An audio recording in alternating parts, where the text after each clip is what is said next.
Hello, everyone, and welcome to the Squared Circle News Network. As always, I'm your host, Aaron Patrick. This is episode number 13, lucky number 13, and today is June 19th, 2021.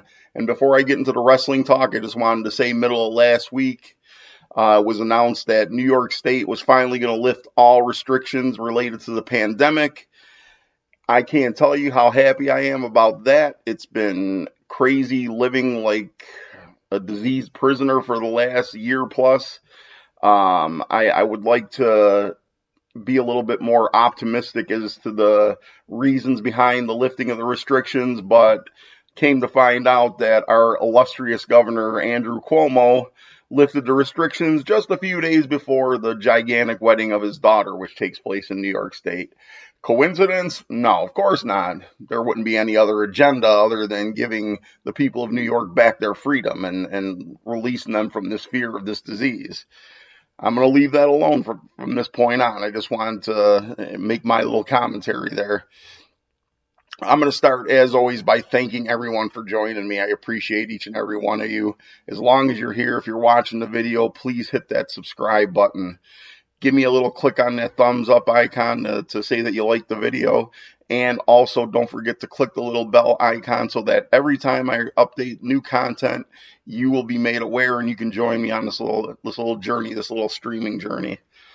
I'm going to start, as always, with WWE news, and I've actually got a few things that I want to get into here.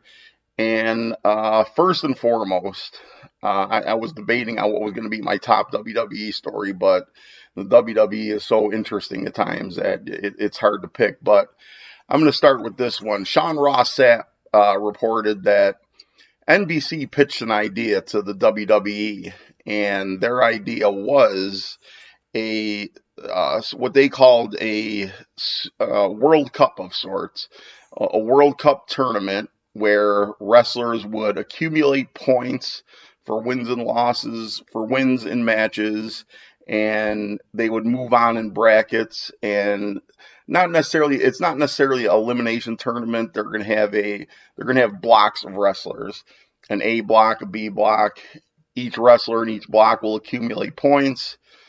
The wrestler from the block with the highest amount of points and the wrestler with the most points will go on to, I assume, receive a championship match at some point. But it's speculated that if they do accept this format, this would take place over the span of about a month. And I'm reading this and listening to it, and I'm thinking, boy, this is oddly familiar, like another structured tournament like this in professional wrestling. This is almost exactly what New Japan Pro Wrestling does in their G1 tournament. And it makes me wonder, is this based on another format from another organized sport, or is somebody in NBC, if they are the fact and ones that pitch this idea, is somebody within the confines of NBC a pro wrestling fan and familiar with what New Japan is doing? Regardless, to have the WWE participate in I don't really want to call it a tournament. I guess it technically is a tournament, but to have them participate in something of this structure, which spans over the course of a month, absolutely terrifies me, because it's well known that WWE can't even get its shows booked in sufficient time to make sure everybody's prepared. It's been documented over and over again that Vince McMahon comes in, an hour before a show goes on the air and tears up the script and rewrites it, and everybody's scrambling to get it together. How does a company like this, in fact, successfully pull off an event of this magnitude, of this going over the course of this time frame? I see this being a huge disaster. I even see the possibility of something like Raw Underground happening, where they're going to start this, get maybe a quarter or halfway through it, and then all of a sudden it's just going to disappear without explanation, and nobody's going to know what's going on. And that's the way the WWE operates. I mean, look, I'm probably starting to sound like every episode I'm hammering on WWE and Vince McMahon, and kind of I am, but rightfully so. They're not delivering a product that's conducive to what the fans want to see. This is this is, I'd love to see something like this in a well-run organization in North America. AEW, WWE, Impact, and not so much Impact, because let's face it, I don't think they really have the talent pool to make this that great of a tournament. But if the WWE had their shit together and they could successfully pull this off and make it compelling and make it interesting and not predictable, it would be something that I'd be interested in checking out and giving a fair shot. But they have no track record to prove that they can successfully do something like this. And I don't see that changing really anytime soon. So, as everything goes in this, it's going to be a wait and see type thing. If they do take this pitch from NBC and they do decide to start this idea, then like anything else, I'll give it a shot. I'm not going to jump in and say this is awful and that's the end of it. But my confidence level is extremely low. And I think that there's a reason for that. What has WWE done in the past to prove that they can pull something off like this? Retribution, the Hurt Business, Raw Underground. They kill things off that don't get a chance, or for whatever reason, like the Hurt Business, are getting over with the fans and they just decide to cancel it. And there's no rationale, there's no reason for it. It's just Vince McMahon's complete lack of touch with what the fans are looking for and what he should be doing, and just more proof that he really has no business being in the driver's seat in this company anymore. And that's a story for another day. I don't want to digress into a whole other offshoot and go on a rant about who should be running the WWE and what should happen to revive the WWE product. I definitely have ideas and thoughts on what it would take to make the WWE not only relevant, but put them in a position where they should be, considering the size of their company and the backing they have and the talent pool that they have. They shouldn't be, struggling for ratings and resorting to tactics like talent hoarding and counter programming and things like that because they're afraid of the competition. They've never been afraid of the competition before, and they've always won before. And now they're just not. They're not gaining any ground over anybody. And like I said, I'm already starting to digress, and I'm going to stop myself before it gets too long and too out of control. But that's definitely a show I'd like to do in the near future, is my thoughts on everything that's wrong with the WWE and everything that I would like to see happen to bring it back to prominence.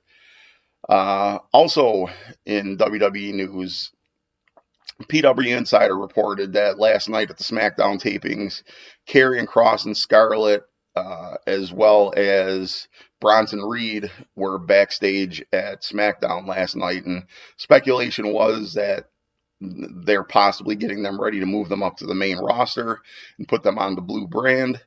But it just come to find out that as of right now, they were just filming dark matches. So no real clear plan to move them up, and I say good for them, because it's just a career killer for the talent in NXT to move up to the main roster and just get completely destroyed and buried. So, just film your dark matches, do your thing, but if they ask you, or if you have an option and you don't have to move up to the main roster, just stay in NXT. If you want to be a part of the WWE product and not have the career character freedom that you could in other places, if it's all about this WWE label that seems to mean something to you, I guess go for it. But beyond that, I don't understand what the appeal is or why anybody would look into that as their option. Also in WWE, the WWE had a match last night between Shinsuke Nakamura and Baron Corbin, and there was a throne setup, a King of the Ring type setting, and Nakamura won the match and was announced as winning Baron Corbin's King of the Ring crown. And this is just feeding into the fact that the WWE is going to have another King of the Ring event in the near future. And I would be all for that under certain circumstances, but if it's not going to be a pay-per-view, if it's going to be, just another pointless thing that they're going to put on Raw where they're just going to hand somebody a crown and there's not going to be any other incentive to winning this thing, it's a waste of time. The King of the Ring used to be a great pay-per-view. I mean, let's face it, the King of the Ring launched Stone Cold Steve Austin. It made that character, that promo after the King of the Ring, the Austin 316 says, "I just whooped your ass" promo, made that character, made that career, and it goes to show what the King of the Ring event can offer. And if you're going to just put it on Raw, make it a mini tournament on Raw, and just give a crown and a scepter and a cape, what's the point? It's stupid. You're going to have another guy like Baron Corbin who got unbearably hard to take on Raw, just walking around with this crown, talking about being the king. It's just ridiculous. It's stupid. It's useless. If you're going to have an event like this and you're going to crown a King of the Ring, naming somebody the best wrestler at that given time, give them a title shot. Give them an opportunity to wrestle for the world or universal title or the title of their choice. Beyond that, it's just a pointless exercise, and I just don't see the use for it. Also, last night on SmackDown, we had the match between Roman Reigns and Rey Mysterio that was moved from the Hell in the Cell pay-per-view to last night's episode of SmackDown, and I've got all kinds of problems with this. First of all, in a very insignificant part of this, something that just stood out to me as stupid is Raw's the red brand, SmackDown's the blue brand, and yet they had a Hell in the Cell painted red on the blue brand. I don't necessarily have a problem with them painting the cell, but why wouldn't you paint it blue? I don't know. Maybe it's just something that clicked in my head that sometimes my OCD takes control of and I don't really have a rational thought on, but it just looked completely out of place.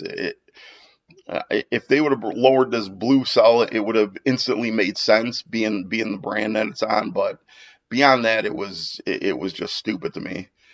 And as usual, their reasoning for moving this match from Hell in a Cell to SmackDown was that Rey Mysterio was so upset about Roman Reigns' treatment of Dominic Mysterio and what he did to him that he couldn't wait till Sunday for this match, that he needed to have this match on SmackDown.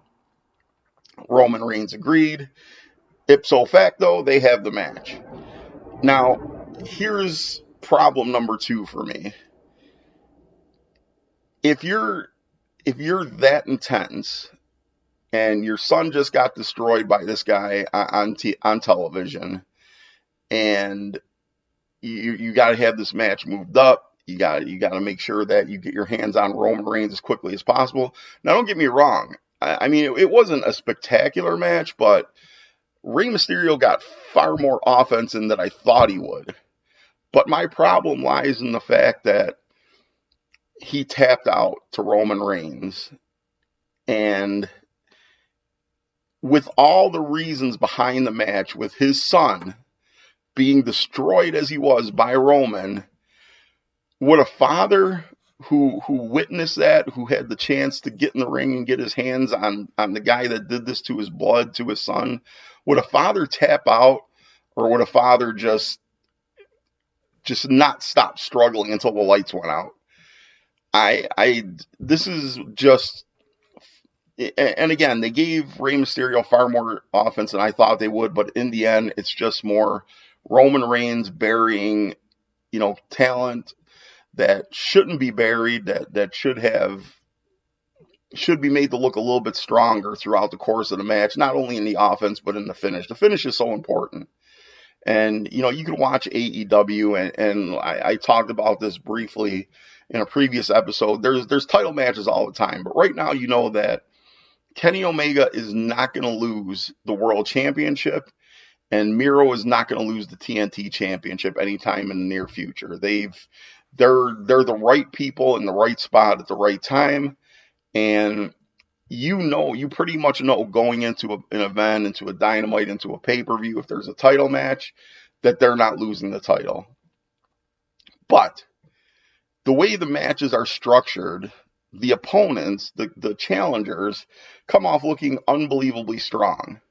So they're doing it right. They're finishing their matches the right way. They're having the body of their matches the right way. The psychology, everything is done correctly. And that's where WWE drops the ball. I agree that Roman Reigns, in this heel character, he's finally in the right place. He's finally where he should have been years ago. And he's doing something that is compelling and that the fans can sink their teeth into and enjoy. But you can't destroy all your other talent for the sake of making Roman Reigns the dominant heel character. He can be dominant. He doesn't have to be a coward heel character. Taking some real nail biter near falls and giving your opponent some really strong offense and making it look like Roman's in serious trouble doesn't require making him look like a coward. You need to keep your talent pool strong. And they're just not doing that. They're sacrificing everything for Roman Reigns. They did it when he was a face.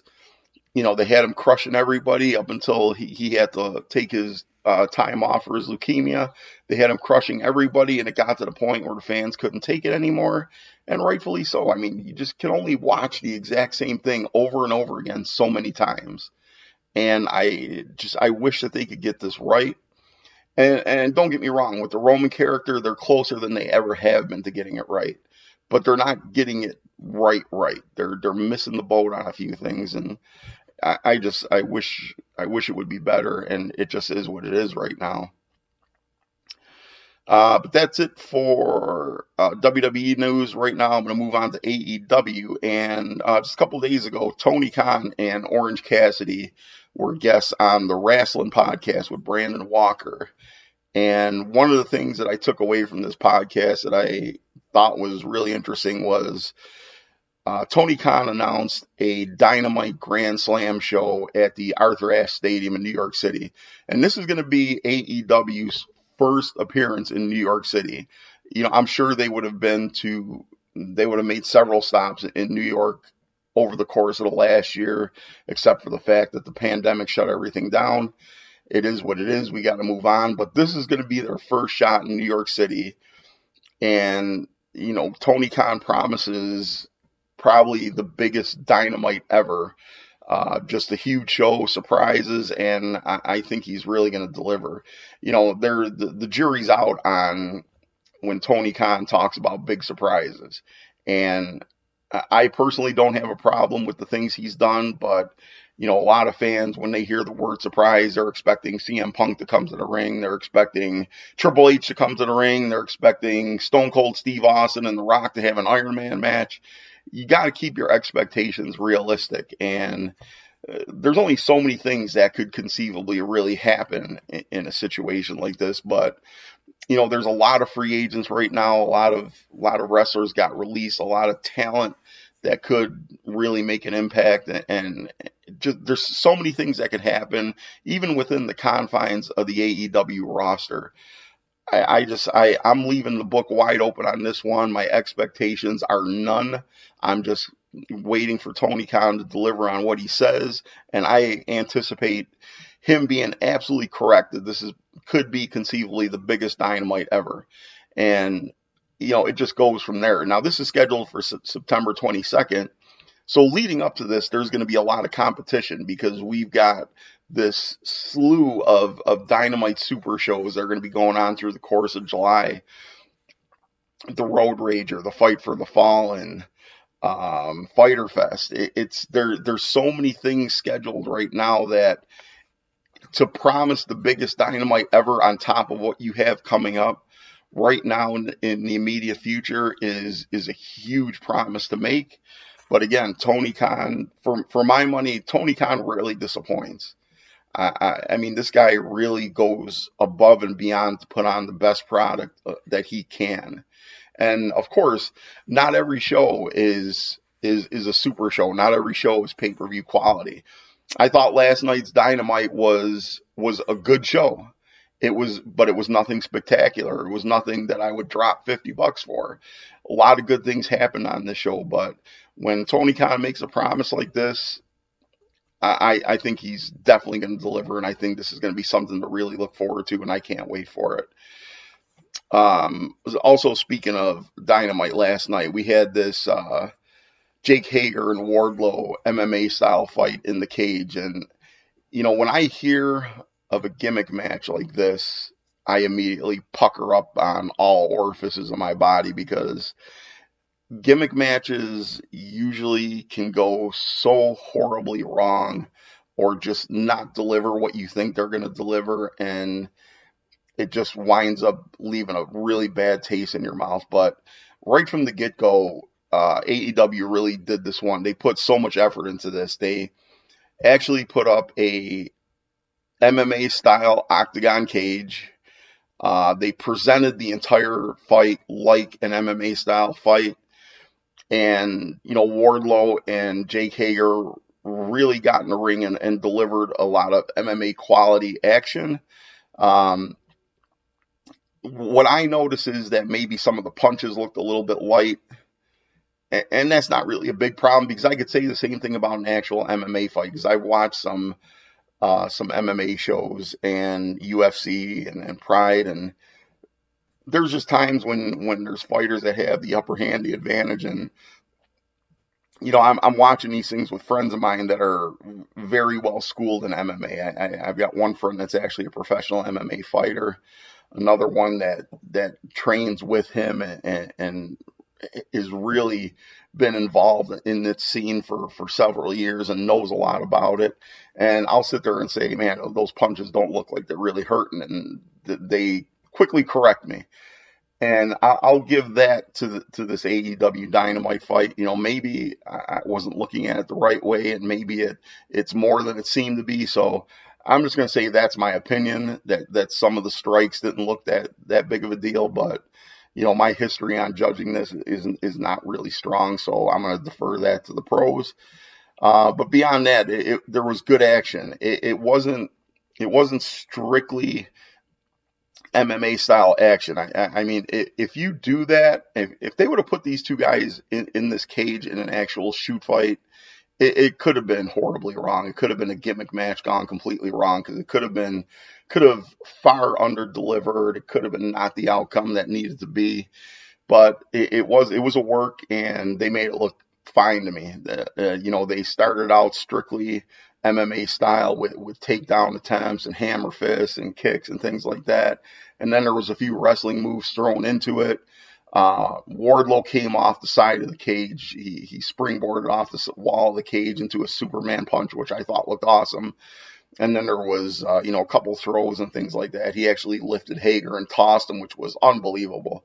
Wardlow is an incredible powerhouse, and this guy, his future is just, I want to say immeasurable. That might be not a realistic word, but I think he's got an incredible future ahead of him, and I can't wait to see what's in store for Wardlow. I see titles and championships plenty in his future.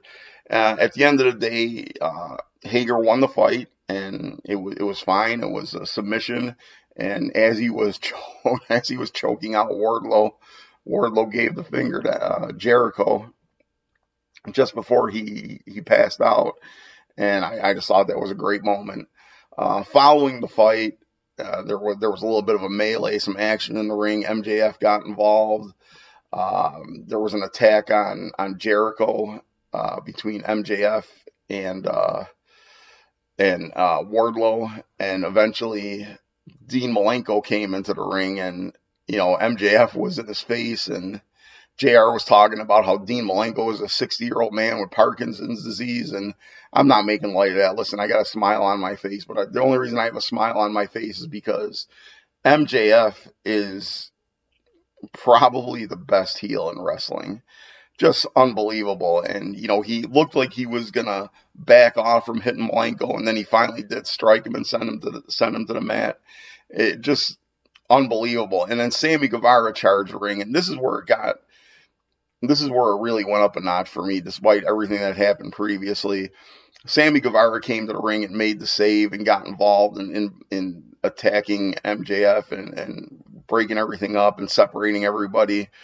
But they announced the match for next week's Dynamite between Sammy Guevara and MJF, and I think this is going to be an absolute barn burner. I love what they are doing for Sammy Guevara right now because he is that talented. He's definitely a main event guy. He's a guy that he can go with the best of them. He handles himself fine, and this push is incredible. And the fact that it's a babyface push kind of surprises me because I thought that he would win his first title as a heel, but you know what? Whatever he does, he's doing well and he deserves this, and I just hope it continues. You know, the feud he had with Matt Hardy, I think, was originally supposed to be the springboard to give him the TV time, the attention, the limelight, and that feud was like just snake bit from day one with the injuries that Matt Hardy kept suffering. And now they're going back to pushing Sammy, and good for him. He's an incredible talent, and he's another guy that's extremely young. I think he's like 25, 26, whatever it is. Such a long future ahead of him, and I'm totally on board with this push, and I can't wait to see what happens. Jim Ross had a sit down with Andrade El Idolo, and they're doing everything right in building this character. Andrade just sat there in this, what looked like a ridiculously expensive suit with his gold chain. He had what was probably, maybe it was just ginger ale, but could have been 100-year-old scotch for all we know with this character that he's portraying. And Jim Ross asked him about his coming into AEW and why he came to AEW, and he talked about the talent in AEW and that there's a lot of stars in AEW, but he's not a star, he's a superstar. And he talked about his relationship with Vicky Guerrero, and then he finished off by saying that AEW was in for a big surprise, and he kind of left it at that. So now it's time to speculate as what's Andrade's surprise. Is he somehow going to bring Zelina Vega back into the mix? There's a history there, and there was great chemistry before in WWE, and this is one of the things you got to ask yourself why Andrade wasn't a centerpiece in WWE. He should have been. Believe me, he is that talented. If you haven't seen him wrestle yet, outside of the confines of the WWE, he had some decent matches in WWE, but he's even better than what you've seen there. And when he gets his chance to get in the ring and shine, it's going to become apparent that, once again, the WWE dropped the ball big time on a talent that should have been so much more than he was. But it could be Zelina Vega. It could be, he's great friends and had a tag team in the past with Roosh of Ring of Honor. That could be the surprise. I don't know. And at this point, I honestly am not overly concerned with what the surprise is, because just the fact that Andrade's here and he's on the verge of getting in the ring and showing us what he can do, that's the biggest thing for me. I can't say that anything he would announce as his surprise would be disappointing, because just having him here as signed talent in AEW is just huge for me, and I'm going to enjoy that for all that it's worth.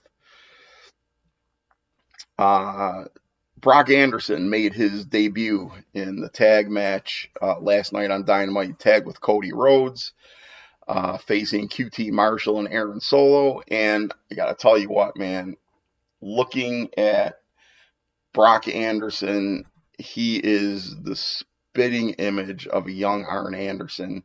The only difference I can see is I think Arn was a little thicker, a little more solid built. Brock is slightly thinner, but here's a guy that's very young.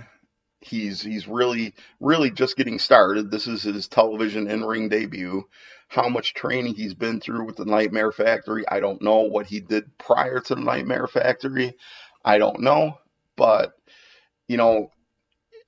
I'm not going to say it was perfect. It wasn't perfect. There were little missteps. I don't even know how else to say it. It wasn't 100% crisp, but he looked very good for a guy making his first in-ring debut on TV, because you got to imagine you're on TV for the first time, wrestling in the ring. The camera's right on you. It's watching every move you're making. You're wrestling in front of your father, who is a living legend, four horsemen. He's done it all in pro wrestling.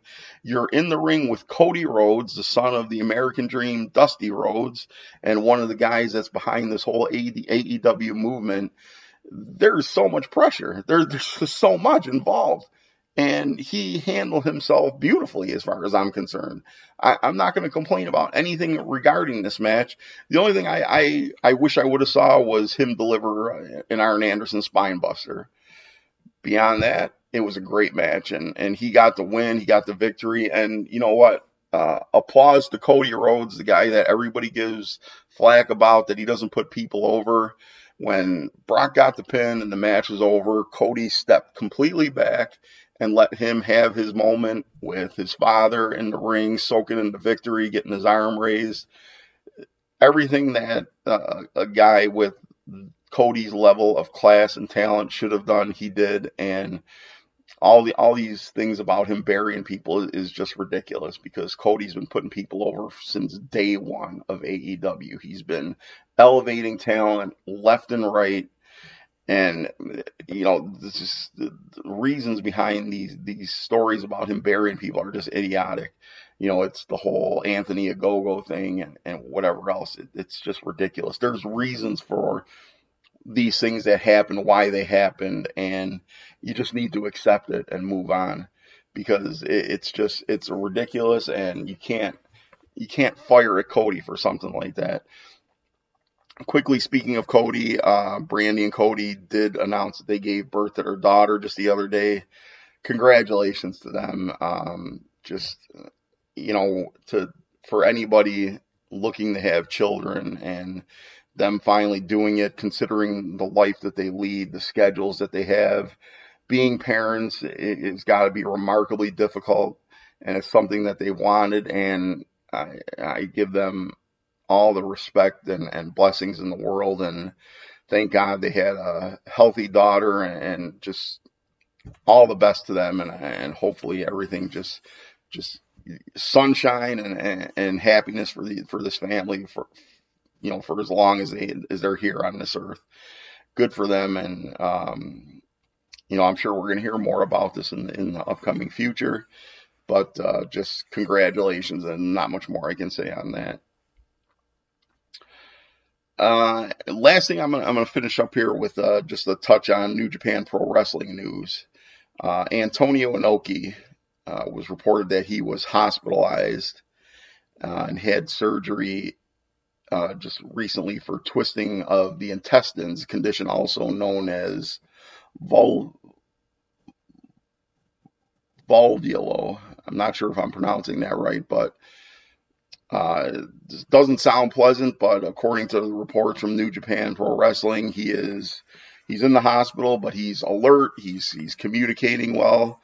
I saw a picture of him on his social media account, and he looked very, very thin, very like he lost a lot of weight from this condition. And apparently, it's been a rough 2021 so far for Inoki. He's had issues with lower back problems and diabetes, and just a lot of in and out of the hospital so far this year. So the best to Inoki, just best wishes on overcoming all this and getting out of the hospital and getting back. He is the original founder of New Japan Pro Wrestling, a legend in his own right. Yeah, I know there's a lot of things said about the way Inoki ran New Japan and the way he handled other talent, but regardless, it's because of him that we have New Japan Pro Wrestling, and they are just everything that a wrestling organization should be right now. And just the best to him, and get well soon. And hopefully we'll hear about you being out of the hospital and healthy once again. That's all I got for today. I am going to sign out. But as always, I want to thank you so much for being here. Thank you so much for joining me. Hopefully there was something in here that caught your interest. And, I always say, please feel free to leave comments. All I ever ask is that you be respectful. You can disagree with me. You can tell me I'm wrong. Just do so in a respectful way. There's too much ugliness in the online wrestling community and with trolls and things like that. It doesn't help anything. It doesn't make anything better. It just makes things ugly. So keep it pleasant, keep it respectful, keep it friendly. We can debate and just do it the right way. And like I started the episode, just if you're here, if you made it this far, or if you just watch half the video, or if you come back to it later, please hit that subscribe button. I've always said that no matter how many people subscribe, I'm going to keep doing this no matter how small the number is, because it is a labor of love for me. I love sitting behind this microphone now and talking about pro wrestling. I started out very nervous, very not sure how this was going to go, but I feel like I'm a lot more relaxed and a lot more comfortable in this chair right now, and I just enjoy having anybody watching this at all. It's a pleasure. So click that subscribe button. Give me the thumbs up click for just to say that you like the video, and click the bell icon for notifications every time I put a new video up. You'll be made aware of it. As always, please be good to yourself, be good to each other, and thank you for joining me, and we'll see you next time. Bye-bye.